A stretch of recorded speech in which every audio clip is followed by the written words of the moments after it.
Thank you so much for coming back to another video, and in today's video we're going to be talking about Camp Cretaceous. So Camp Cretaceous is the latest installment into the Jurassic Park, Jurassic World franchise, and is an 8-episode series, an animated show that is a Netflix original, obviously on Netflix. And yeah, I was definitely curious to check this out. When it was first announced, I knew it was going to lean a little bit more for a younger audience. I could just tell from the marketing. But if you guys have been watching this channel for a while, you know that I'm a huge fan of what Star Wars has done with their animated in-universe storytelling with the Clone Wars and Rebels and even Resistance. So I was definitely curious to see what they would do with this. I also saw that Steven Spielberg and Colin Trevorrow were executive producers of this show, so I was definitely curious to see what this show was going to be all about. And right out of the gate, what I will say is I really enjoyed this show. I found it to be a good time, and I think that it's a show that does a great job of introducing younger viewers to the Jurassic Park universe while also having something in there for us longtime fans like myself and I'm sure a lot of you guys. I've talked about it before in my Jurassic Park reviews, which were a while ago at this point, but Jurassic Park was a huge part of my life. I love those films. I love the first 3 films. They were a huge part of my childhood, and the first film is a huge reason why I love film today as much as I do.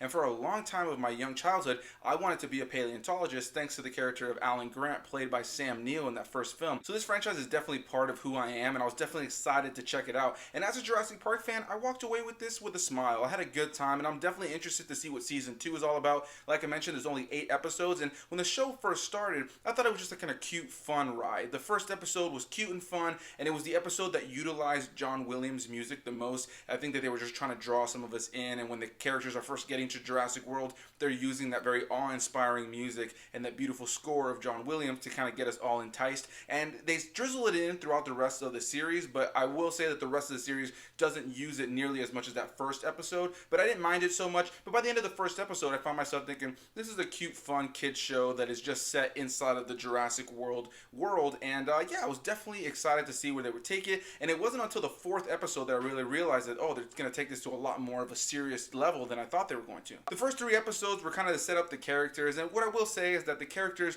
definitely lean towards a younger audience. You have a lot of dialogue and little moments between characters, and just the way that the show flows, it definitely feels like a show for kids. But I don't think it's going to alienate Jurassic Park fans like myself and others who are okay with the more kid-friendly, family-friendly element of it, because there were a lot of really cool elements about this. Now, the show actually takes place during the events of the first Jurassic World movie, which I thought was really, really cool. When I first saw that they were making the show, I had no idea what timeline it would be, part of, because of the fact that at the end of the first Jurassic World doesn't really exist anymore because things went crazy. So I figured, oh, this must take place prior to that movie. But it actually takes place during Jurassic World, which I thought was a really good idea, because not only are these characters starting off on their own adventure and having to do their own thing, but once things start going and things start getting crazy and they have their own adventure, it was really great to see these moments that were referenced, or these moments straight out of Jurassic World that they were seeing from a different angle, or them finding a specific item that was left behind by somebody in the movie. So for anybody who knows Jurassic World, the movie, fairly well, there's plenty of little Easter eggs, hints, and nods to kind of keep you in track of where they are in the story at the same time of what's happening in the movie. So I thought that was really cool, and I think that they handled that really, really well. And as a Jurassic World fan, as a Jurassic Park fan,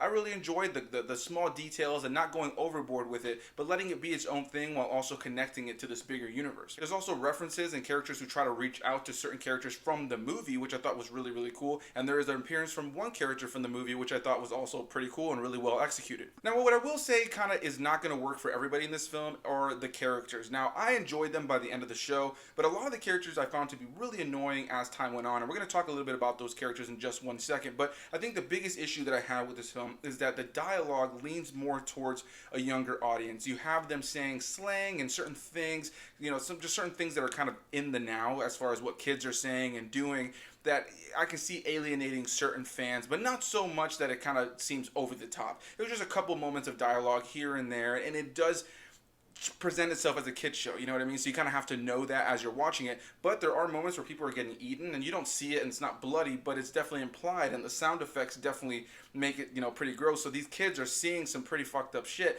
And yeah, I just overall just really enjoyed the overall tone and feel of the show as it went on. I felt like it was visually pretty cool. There was times that I wasn't sure how I felt about the animation, but by the end of the show I definitely was into it, and I really enjoyed the animation, specifically on the dinosaurs. I think that they really nailed those sequences, and there's a lot of really great action and some really tense moments. And by the fourth episode is, I feel, where the storytelling got really serious. It went from being this kind of cute, fun Jurassic Park show in the first 3 episodes to being this, you know, pretty high stakes show in the last few episodes. Now, you kind of know that the characters are not going to go through the worst of situations, but there were some moments, especially near the end of the series, where you really didn't know how they were going to get out of these situations. And there was a moment specifically with one character that I was actually kind of shocked about, but they kind of bring it full circle. If you've seen the series, then you know what I'm talking about. But yeah, there were some actually shocking and tense moments in this, and I think that they did a good job of making it something for kids to kind of be introduced to the Jurassic World today, but for something for big, long-time fans like myself to kind of enjoy and just have a good time and kind of see those Easter eggs and those references and kind of just enjoy that. And they left it in a pretty interesting place that I'm pretty excited for season 2. So let's talk a little bit about the characters in the show. The main character in the show is a kid named Darius, who him and his father share this big passion for dinosaurs. They're very, very knowledgeable about dinosaurs, and they were incredibly excited to go to Jurassic World together. At the very beginning of the show, we're introduced to the fact that his dad is no longer alive. They get a little bit deeper into that later on, specifically when the show gets a little bit more dark, and I like that they handled that really well. They handled the idea of losing a parent and this one thing that him and his dad could really relate on and that they were super excited for kind of being robbed from him, and him actually being able to go to Jurassic World without his dad and having all this knowledge. I really enjoyed his character. He was definitely the character that the show wants you to latch onto the most, and I think that they really did a good job of handling his character. Now, his character actually gets to come to Jurassic Park for this Camp Cretaceous due to the fact that he won a video game contest. It was a very specific level that they had to get past, and like the best top gamers couldn't get past it, but this kid could. So that was an interesting element of the story. So essentially, I should mention that Camp Cretaceous is not open all around just yet. They're kind of doing like a test run, so they only have 6 campers at the beginning of this. And I will say, after everything, I don't think that this camp would have run successfully, which just goes to show that Jurassic Park, the idea of kind of creating this park from the first film in Jurassic World, they just can't contain these dinosaurs. None of these ideas of having a park with dinosaurs is ever a good idea. But let's move on to another character. You have the character of Ben, who was the guy who's afraid of everything. He's like a germaphobe. His mom actually forced him to go, got him into this program, and just kind of just wanted to use it as a way for him to get over his fears, and he's terrified the entire time. So he's that character, that stereotype, the germaphobe that's afraid of everything. He was a nice touch. I enjoyed him, and he has a relationship with one young dinosaur that he meets in the show. The cute dinosaur that they have to put in there for kids named Bumpy, who is an ankylosaurus, if I'm not mistaken. I could be saying that wrong. But yeah, you know, Bumpy was really cute in the show. I really enjoyed that dinosaur, but it's definitely the cute little dinosaur that's just kind of added in there for kids. But I enjoyed his presence in the show. And then you have the character of Yaz, who they set up to be this athlete who has like a partnership or some sort of sponsorship with Jurassic World, which is why she was invited to be a part of this Camp Cretaceous. And then you have the character of Brooklyn, who's essentially a YouTuber. She's a vlogger and was invited to be kind of somebody to kind of show the behind the scenes and kind of get people excited about Camp Cretaceous. She's the only one who's allowed to have her cell phone, which becomes a big part of the plot later on. But yeah, so she was invited just because of the fact that she's like an online personality, and she's the one of the characters that I think is not going to work for everybody, because a lot of the slang that she uses or the way she talks about the internet and phone is definitely this very hip young lingo that I think some older fans might think is kind of lame, and I can definitely understand that. Then you have the character of Kenji, who is the rich kid whose dad got him into this because he's really rich and owns some shares and some buildings on Jurassic World, and he was just like the very annoying, cocky character. I really enjoyed seeing his full circle by the end of the show, but for majority of the show, he was the most annoying character, so I can see a lot of people hating his character flat out the entire time. And then you have the character of Sammy, who was actually invited because her parents own a ranch that supplies the meat that they feed to the dinosaurs in Jurassic World, so that's how she got her in.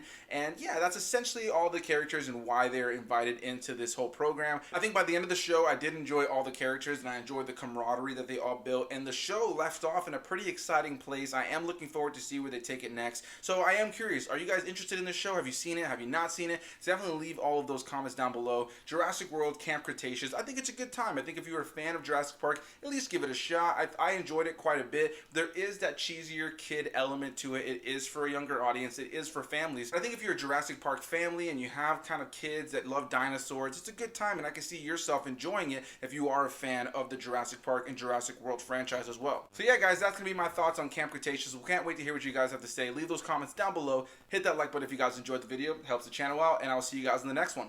Bye-bye.